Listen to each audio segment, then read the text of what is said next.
welcome to another episode of the Nerd Today podcast. I'm your host, Carlos Rodriguez. I hope all is well, everybody. This is it. This is the end of E3. As of recording, it's the 17th of June. And, not to be rude, let me hear a weird echo because, I have two headphones on. This is it. This is the end. This is my first E3. I had the privilege, as I mentioned in previous videos, of being media. So it was really nice to kind of adapt and learn the lay of the land for E3 2021. You always hear like the awesome dream of like going to Los Angeles and things like that. And this will be all recapped in maybe another video next week with my thoughts. But this is it. This is the end.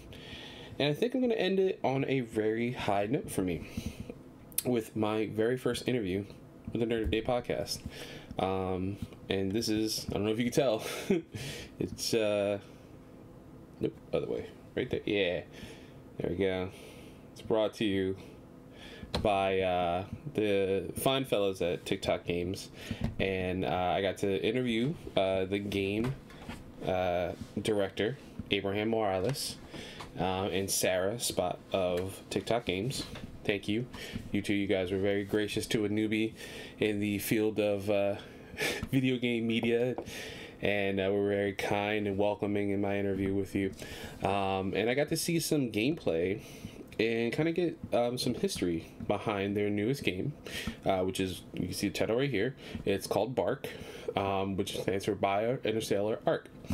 B.ARK actually caught my eye from a previous video. I subscribed to Nintendo's YouTube page, and it appeared on there. I watch whatever's on there.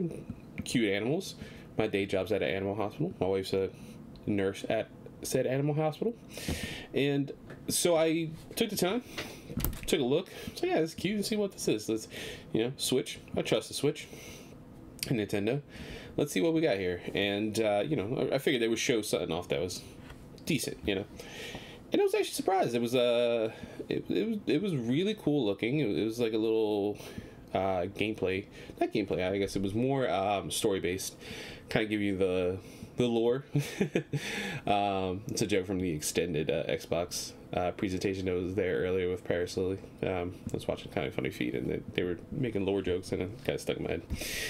But, yeah, you kind of get an idea. You see, like, these astronauts going to space, there's aliens attacking, and, they pretty much aren't going to make it. They have these animals, who I'll mention in a moment, like, off on a different part of the ship and just jettison them off.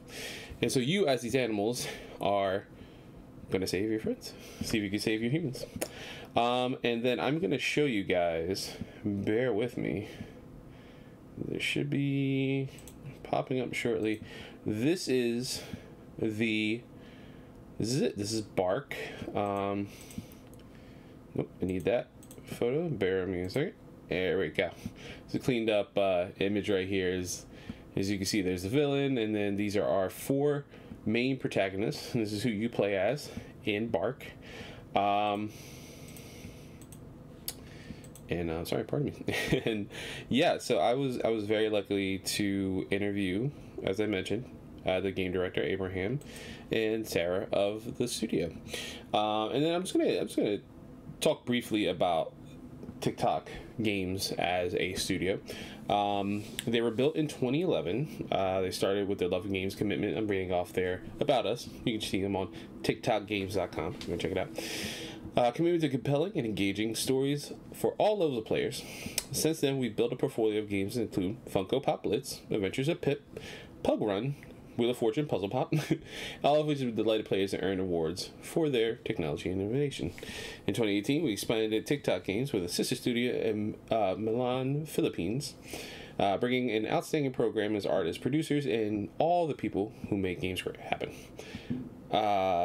Our two studios work hand in hand around the clock to make great games people love to play. Tic Toc Games is a full-service developer for hire with seasoned staff and things of that nature. Adventures of Pip launched in 2015 after a successful Kickstarter campaign, and then this will be their latest game, B.ARK. So just kicking off, we're going to also talk about the features of B.ARK. As I mentioned, we have 4 main protagonists. The synopsis is: help a heroic team of pets in mechs. Right there, you got me right there. I'm just reading out the game synopsis right here. You got me in mechs. I don't know if you know me. I love Gundams. I love Evangelion. That should never apply to this game, because this is very bright colors, happiness, not Shinji being just mentally messed up. Anyway, that's besides the point. We shouldn't associate Evangelion with B.ARK. No correlation at all. Trust me.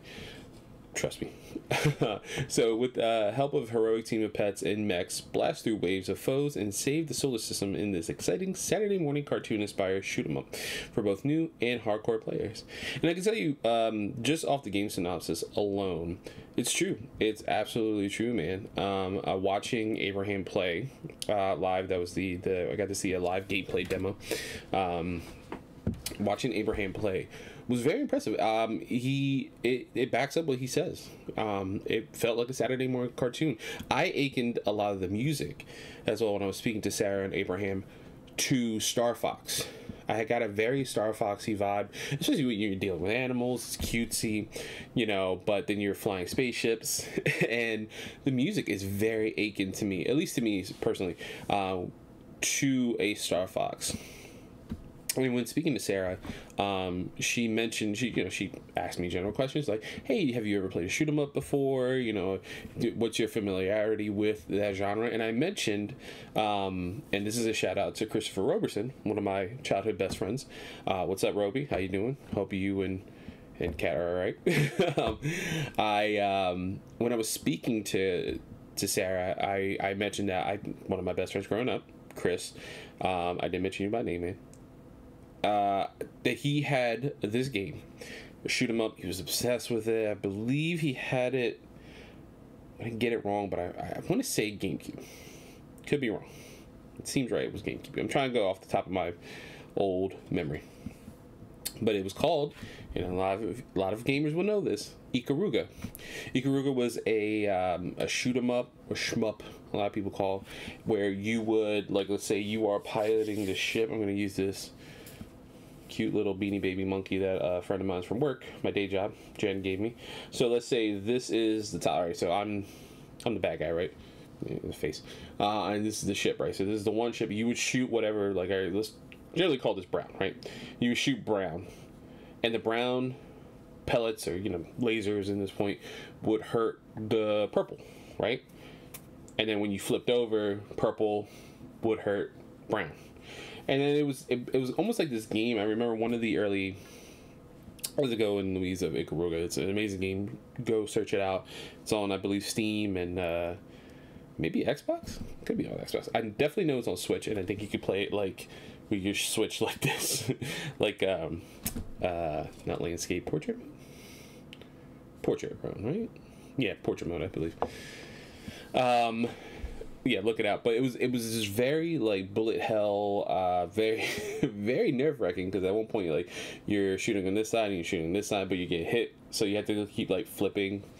Great game, and I mentioned that to Sara and Abraham, and I don't know if they could see each other on the Discord call, but Sara started cracking up right away. He was like, Abraham, you found your guy. He said the magic word, and Abraham's a huge fan of Ikaruga. So this is nothing like Ikaruga in the sense that it's not difficult, right? This is, when I was speaking to Abraham and Sara, I mentioned that this, to me, just from the gameplay demo they were showing me, seems like a game where it's easy to play, challenging to master. And he mentioned, and Sara mentioned, this is a 4-player co-op. You can play solo, obviously, and there's like little things that help you along, and different difficulties and things of that nature. But if, let's say, me, my wife, my friend Joey, and his girlfriend Persis, right, we are, hopefully nothing bad happens, because this is going to be a weird time capsule later on in life if something does. Let's say we are playing B.ARK, and we are the 4 characters, which I name shortly after I kind of go through what I thought was impressive. The difficulty will ramp up with the more active players playing, meaning like if there are 4 of us actively playing, the bosses will become more difficult to countermeasure that. And they mentioned there was this one, I believe he was a snake boss, or like a mini boss, I'm not sure. It was either a mini boss or a final boss. And he had this power to copy. So if he hits you with one of his blasts, he would make a clone copy of you you have to fight, basically. And I was like, Abraham, as you're saying this, and Sarah, would this apply if all 4 of us are playing and all 4 of us get hit with that blast? Does that mean there would be 4 individual copies of each of us? And they mentioned it would. And then, obviously you're fighting yourself and the bad guy. Pardon me, I have a mosquito bite. But yeah, I thought it was very interesting. This game looks absolutely, I think it looks very pretty. And then kind of just to go back, pardon me a moment, I'm gonna go through here. We talk about the 4 characters we have here. So we have, you're gonna join the team. Each pilot has a unique gameplay style to fit their fuzzy personalities. In up to 4-player couch co-op, hop in a mech and play as either Barker, the dog, whose ship Wishbone recruits buddies for extra firepower. They each have something special that their ship does, and that is Barker's special. Barker is the little pug-looking thing, adorable, kind of linchpin of the emotional section of the story, which it has one. Trust me, it does. I literally almost kind of teared up, and I explained to them. I was like, "Oh wow, it's like I work here." If you see off to Barker's left, you have Felicity the cat and her spread shot ship Payback. Perfect name, by the way, for a cat ship. And she's very OP. Not necessarily game breaking, but she is very OP. Very OP. Very fun to play. That's who Abraham showed me first.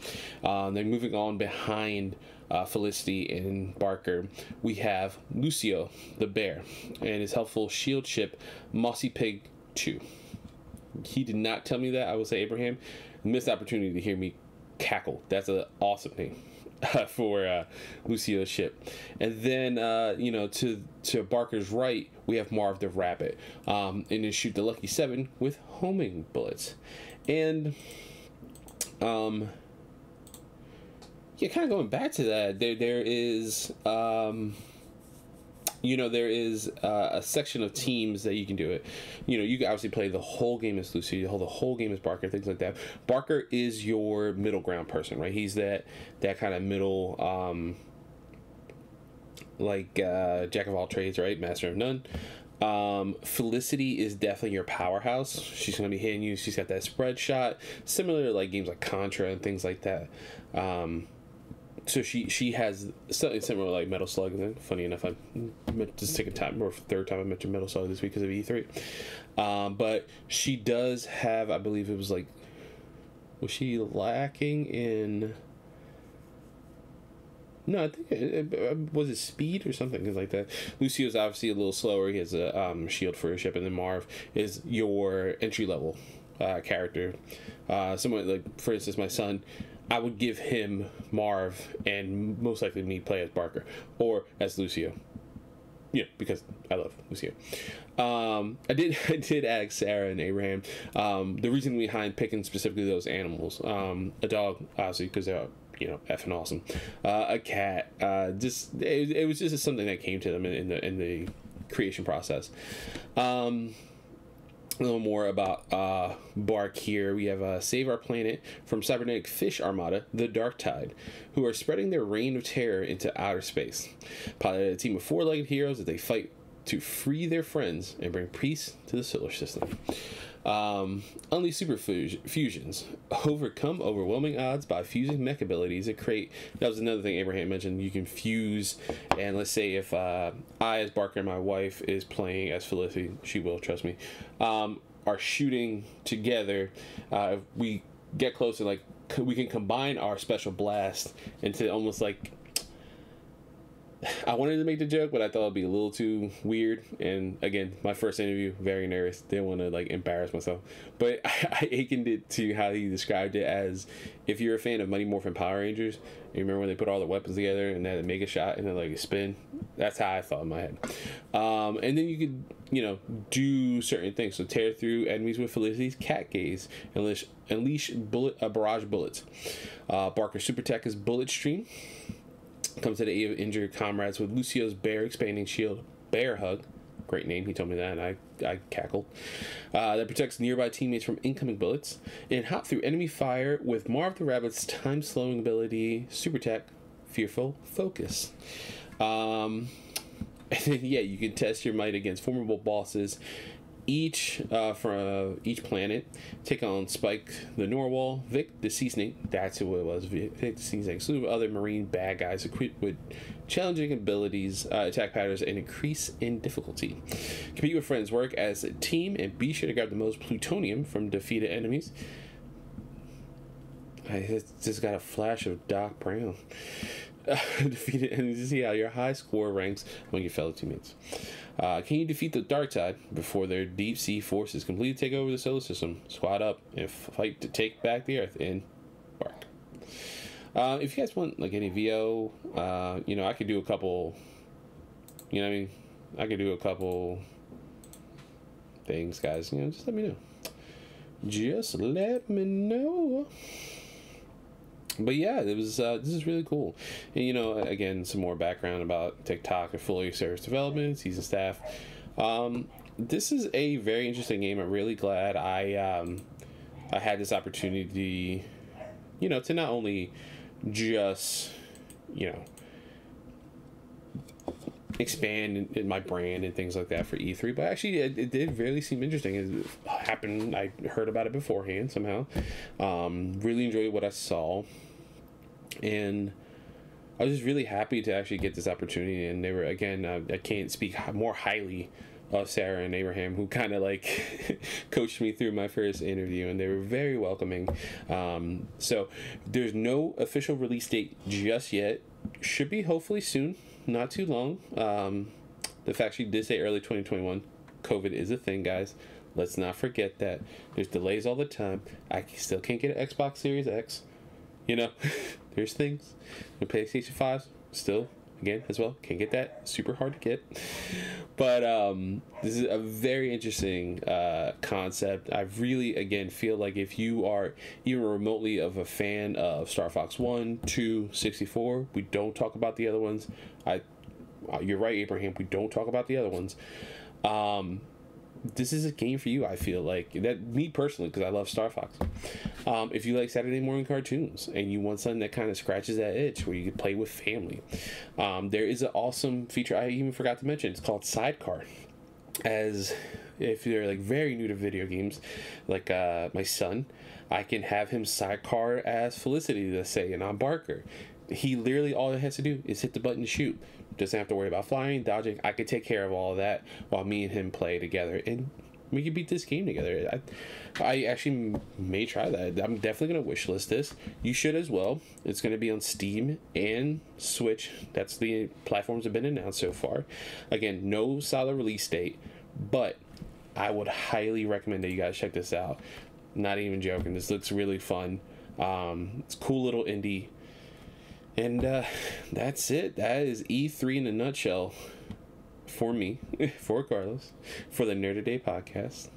I'm glad you guys were with me while we discussed this awesome game. Again, it's called B.ARK by Tic Toc Games. And catch you guys in the next one. Peace.